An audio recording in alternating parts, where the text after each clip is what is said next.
할렐루야. 이 시간 우리 다 함께 믿음 시리즈 21번째 시간 로마서 말씀 시리즈 계속해서 말씀 나누겠습니다. 이 시간 하나님께서 우리에게 주신 말씀은 로마서 4장 1절에서 8절까지 말씀입니다. 로마서 4장 1절에서 8절까지 말씀, 이 말씀 함께 봉독합니다. 그런즉 육신으로 우리 조상인 아브라함이 무엇을 얻었다 하리요? 만일 아브라함이 행위로서 의롭다 하심을 받았으면 자랑할 것이 있으려니와 하나님 앞에서는 없느니라. 성경이 무엇을 말하느냐? 아브라함이 하나님을 믿음에 그것이 그에게 의로 여겨진 바 되었느니라.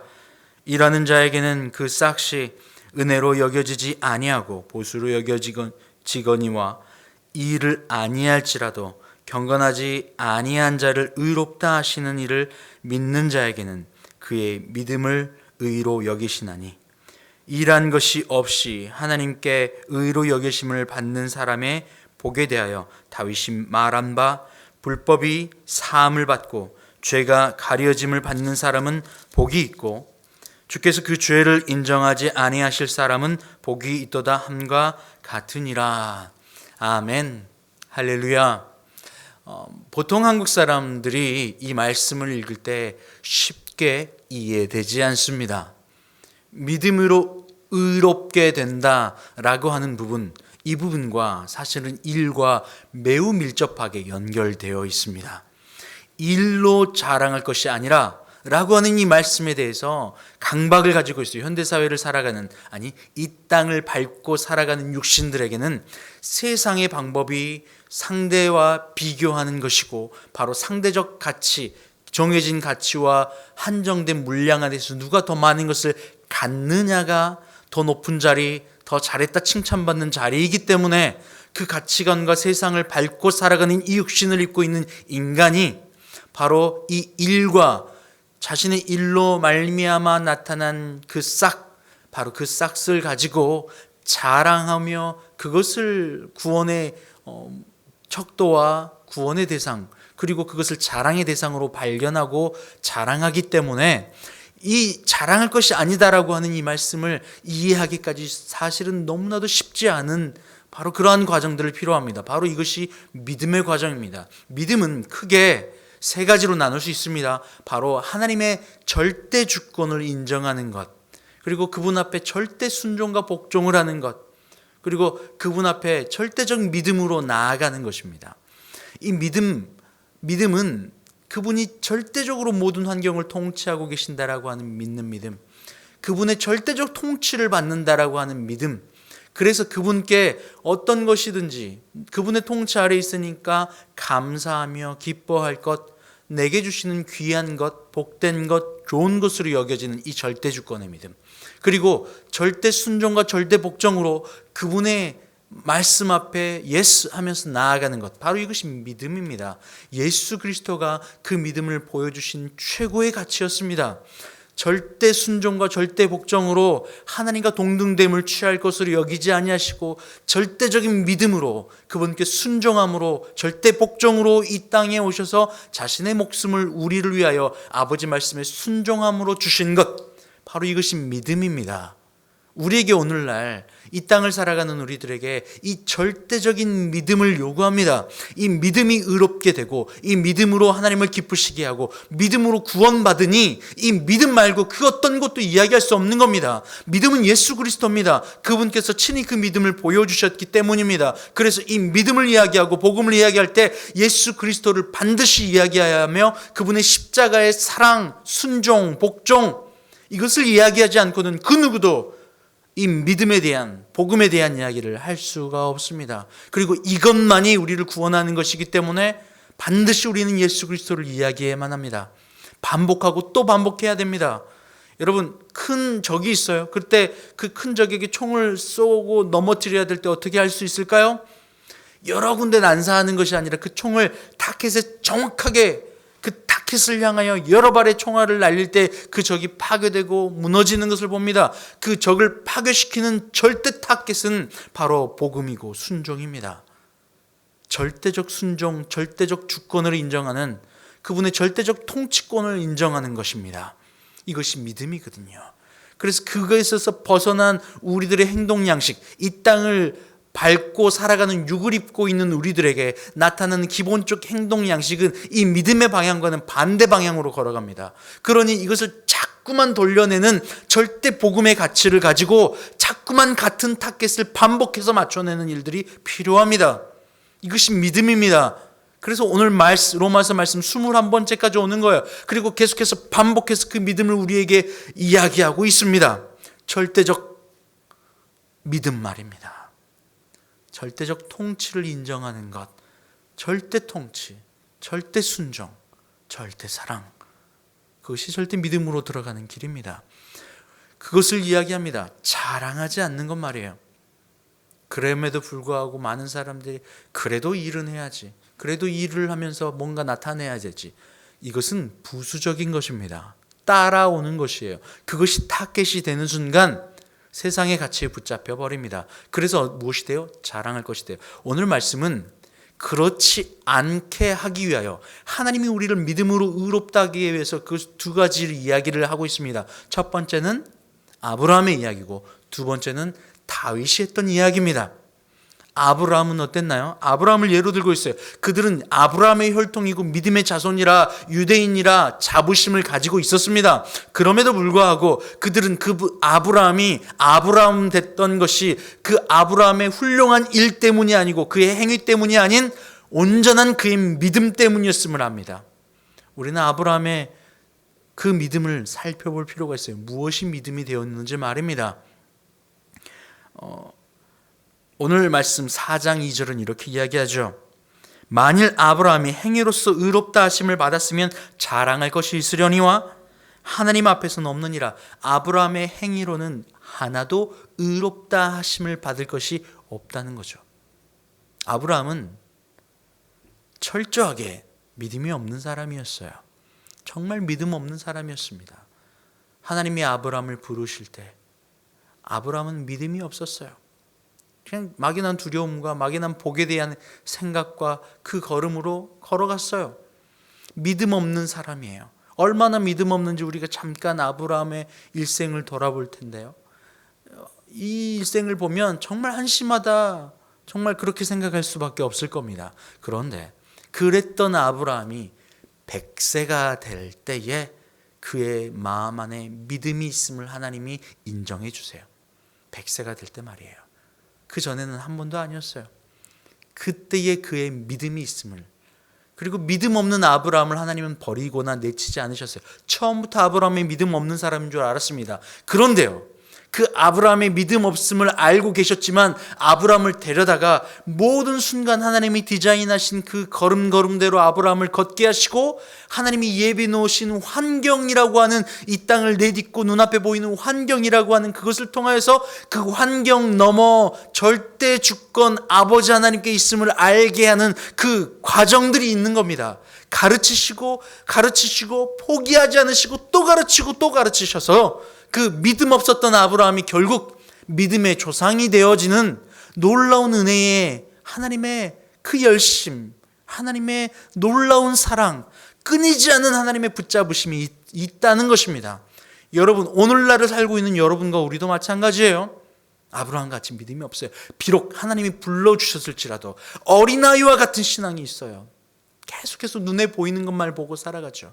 눈에 보이는 것 너머에 눈에 보이지 않는 것이 있다는 참 진리, 눈에 보이지 않는 참된 것이 있다라고 하는, 본질이 있다라고 하는 사실, 보이는 가짜 너머에 보이지 않는 본질을 발견하는 것, 바로 이것이 믿음입니다. 보이지 않는 하나님을 절대 주권으로 인정하는 것 말이에요. 우리의 호흡이 있듯이 우리 안에서 숨쉬고 역사하시고 우리의 호흡, 우리의 공기처럼 우리와 함께 계시는 분이 예수 그리스도예요. 그것으로 충만하게 하시는 이가 성령이십니다. 성령 하나님께서 예수 그리스도를 참으로 믿어지게 하세요.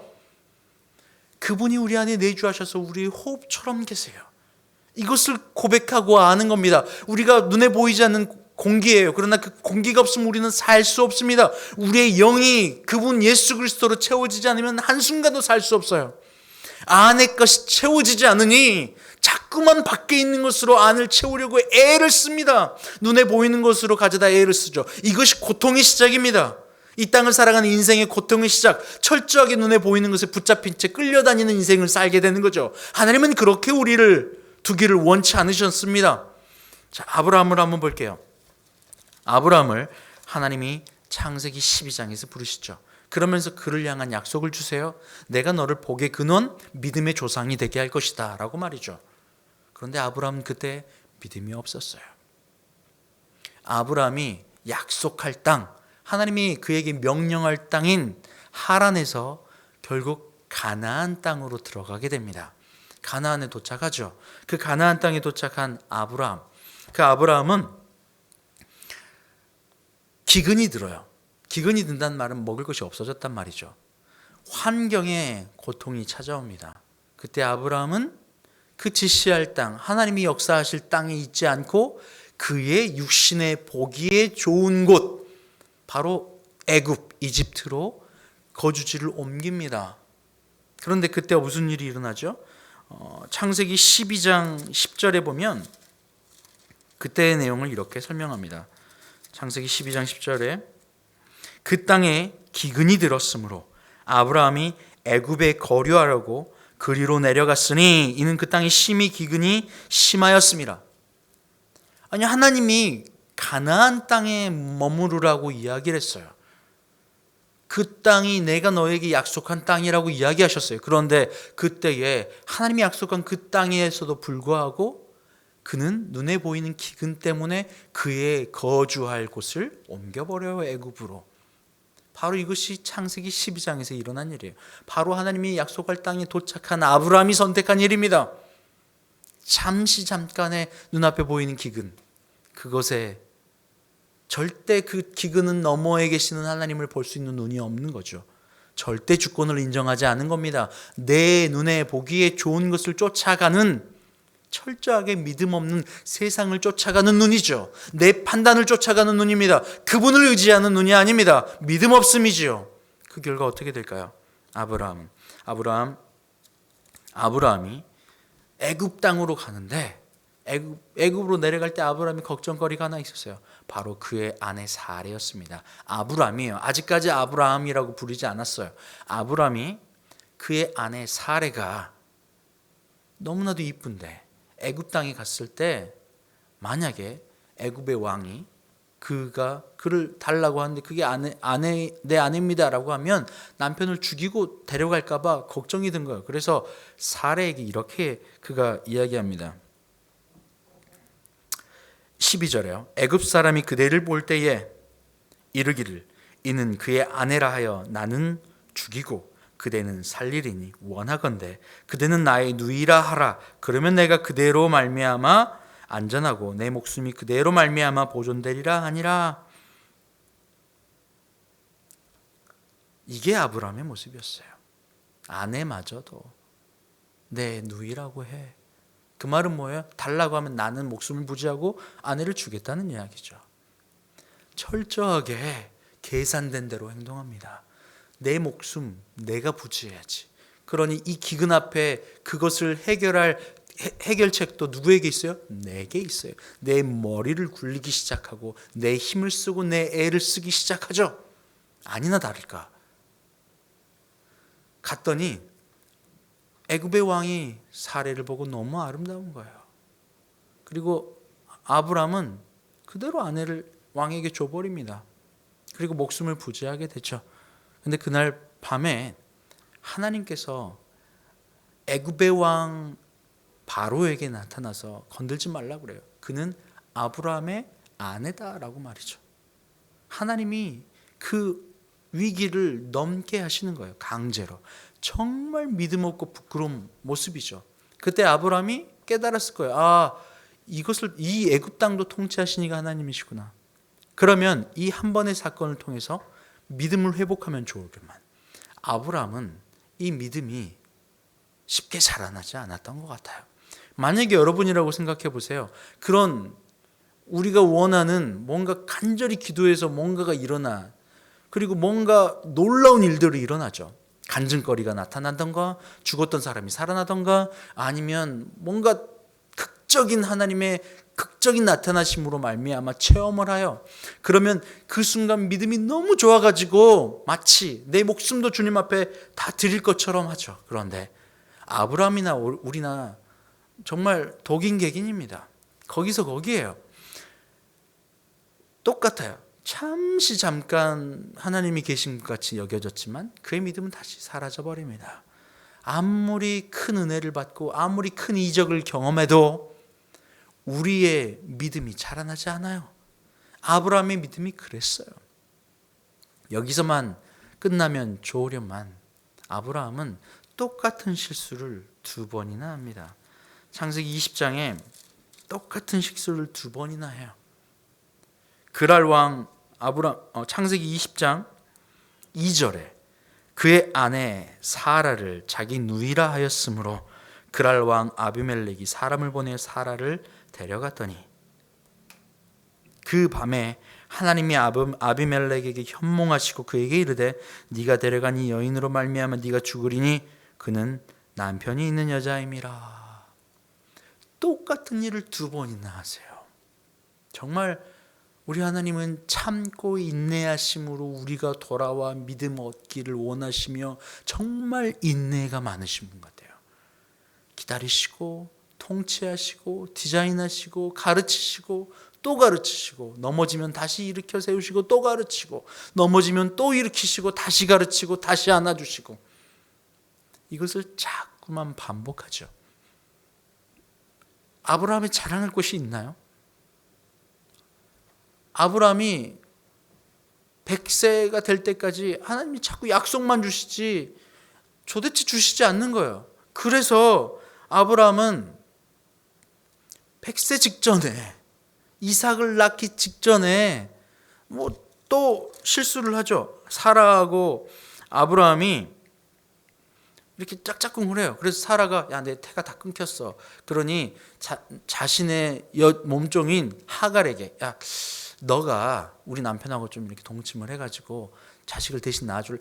조만간 하나님이 계속해서 약속을 해주는데 마지막까지 기대를 저버리지 않아요. 믿음 없음이 쌍쌍으로 놀아납니다. 그래서 결국 이스마엘이라고 하는 서자를 또 낳게 됐죠. 그럼에도 불구하고 하나님은 또 아브라함을 향한 그 열심과 사랑 놓지 않으세요. 또 기다리시는 거예요. 야, 너 이스마엘 또 거역해서 또 이스마엘을 내가 너에게 자녀를 줄 거라고 약속했잖냐? 라고 말이에요. 결국 이 이스마엘은 나중에 계속해서 이 아브라함과 그 자녀 이삭을 통하여 나타난 이스라엘을 계속해서 괴롭히는 일들이 일어납니다. 대대손손 말입니다. 이 일들이 일어나요. 결국 눈앞에 보여지는 육신의 눈앞에 절대 주권으로 믿음을 올려드려야 되는데 그분의 절대 통치하심을 인정해드려야 하는데 그분의 절대 통치하심을 잊어버리고 눈앞에 보이는 내 생각과 내 판단으로 또 헛다리를 짚기 시작하는 거죠. 자랑할 것이 있나요? 아니요, 자랑할 것이 없어요. 하나도 자랑할 것이 없어요. 하나님은 그래도 오래 참으시고 아브라함의 믿음을 가르치시고 기다리세요. 그리고 결국 아브라함이 100세가 되던 해에 하나님이 그에게 약속하신 아들을 주세요. 바로 그의 이름이 이삭이잖아요. 그 이삭이 100세가 돼서 낳았어요. 이삭이 자라납니다. 점점 자라나요. 아니, 바다의 모래같이 많게 하시고 하늘의 별과 같이 자녀를 많겠다고 하셨는데 겨우 주신 게 100세, 다 마지막 때에 주신 게 이삭 한 명이에요.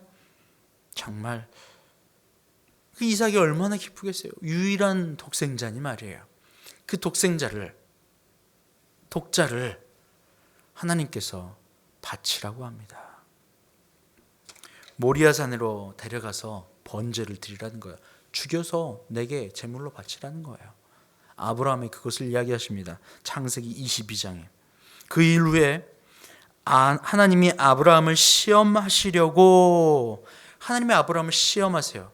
이 시험은 아브라함을 넘어뜨리려고 하는 유혹, 템테이션이 아니라 테스트입니다. 계속해서 아브라함의 믿음이 한 번도 없었잖아요. 믿음이 없어요. 도대체 나아질 것 같아 기미가 보이지 않아요. 언제까지요? 100세까지요. 그리고 지금 매우 많은 일들이 지났어요. 이제 이삭이 이제 소년기에 접어드는 겁니다. 근데 그 이삭을 데리고 하나님이 이제야 아브라함을 테스트하시려고 이삭을 내게 바쳐라고 이야기하시는 거예요. 테스트하시려고 말이에요. 그 이후에 하나님이 아브라함을 시험하시려고 그를 부르시되 아브라함아 하시니 그가 이르되 내가 여기 있나이다. 2절에 여호와께서 이르시되 내 아들 내 사랑하는 독자 이삭을 데리고 모리아 땅으로 가서 내가 너에게 일러준 한 산 거기서 그를 번제로 드리라. 몇 세쯤 되었을까요? 110 몇 세 정도 되었을 것 같아요. 이때에 아브라함이 하나님의 테스트에 들어갑니다. 아들을 바쳐라. 가장 소중한 존재였던 아들 말이에요. 아브라함의 행위적 하나님 앞에 믿음을 보여드린 게 없어요. 계속해서 아브라함이 실패담입니다. 믿음의 조상으로 세우시겠다고 했는데 실패예요. 완성되지 않는 거예요. 그러나 하나님은 에베소서 1장 4절에서 이야기하신 것처럼 아브라함을 창세 이전에 이미 택정하셨어요. 뭐로? 사랑하시기로. 그래서 그를 완전하게 만들어주시기로 작정하시고 사랑하신 거예요. 그래서 그 시간을 참고 인내하시며 아브라함을 결국 믿음의 사람으로 바꿔주세요. 행위가 훌륭한 사람이 아니라 믿음의 사람 세워주시길 원하셨던 거예요. 하나님께서 아브라함을 통해서 행위가 훌륭한 사람 만들기 원했다면 아브라함을 통해서 야, 너 멋진 성을 짓고 나를 위한 예배당을 세우고 나를 위한 성읍을 짓고 나를 위한 성을 짓고 멋진 황금사원을 만들어 라고 하나님이 이야기하셨을 거예요. 하나님이 그를 통해서 많은 일들을 하길 원하셨단 말이에요. 우리는 때론 착각하는 것들이 있습니다. 하나님을 통하여 내가 일하기를 원하셔. 아니요. 하나님은 우리의 사랑을 원하시는 겁니다. 이미 다 하나님 거예요. 이 땅에 있는 모든 것이 하나님 겁니다. 그런데 왜 우리는 그렇게 일에 집착하느냐고요. 하나님은 우리를 원하세요. 우리의 믿음을 원하시는 거예요. 우리의 믿음은 내 눈이 보이는 것 넘어 보이지 않는 하나님을 절대적 그분의 통치를 믿는 믿음이에요. 그분의 절대적 다스림을 믿는 믿음입니다. 그분을 향한 절대 주권을 인정하는 것이고 그분께서 우리를 향하신 그 절대 주권 안에서 절대 순종과 복종으로 나아가는 이 믿음, 이것을 요구하시는 거예요. 그러면 됩니다. 아브라함이 믿음으로 의롭다함을 받은 것이지 아브라함이 행위로 의롭다함을 받은 것이 아니라는 말입니다. 그런데 우리는 착각해요. 아직도 세상의 눈으로 이 땅에 보이는 것이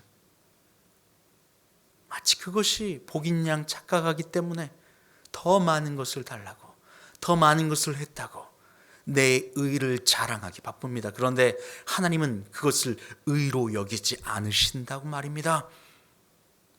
하나님을 온전히 내 안에 채우고 온전한 믿음으로 말미암아 의롭다함을 얻는 겁니다. 온전한 믿음으로 의롭다함을 얻는 겁니다. 이것이 사랑을 인정하는 거예요. 사랑을 받은 자만 깨달을 수 있어요. 사랑 안에서 자유롭게 되는 거거든요. 그런데 뭔가 칭찬받을 일을 해야만 박수 받는 거 아니요. 부모가 자녀를 사랑하는데 자녀가 뭘 잘해서 박수 받는 겁니까? 자녀 자체로 사랑하는 겁니까? 하나님은 우리를 사랑하세요. 그리고 자녀에게 요구하시는 것 나를 향한 절대 주권 말이에요.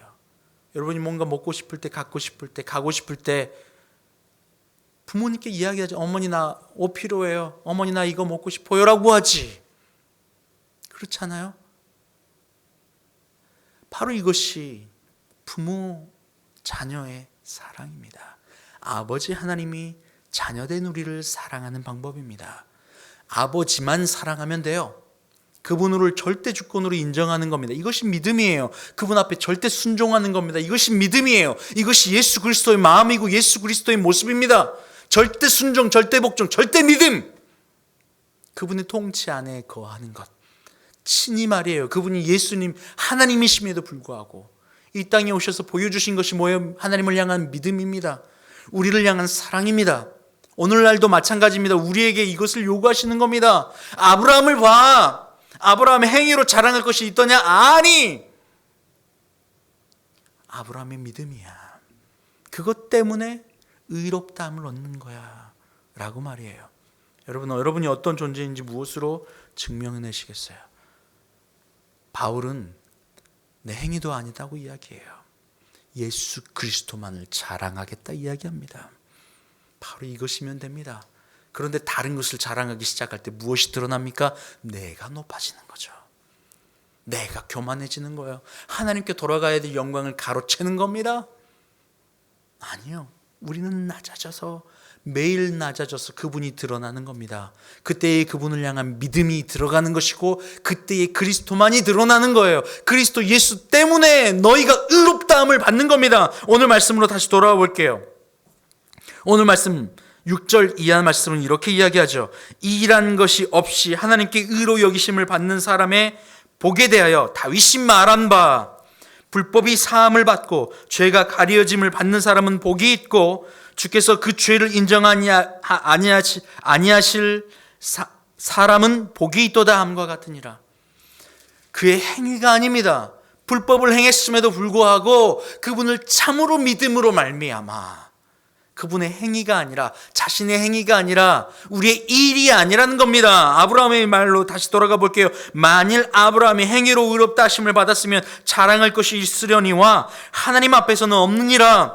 성경이 무엇을 말하느냐? 아브라함이 하나님을 믿음에 이것이 그에게 의로 여겨진 바 되었느니라.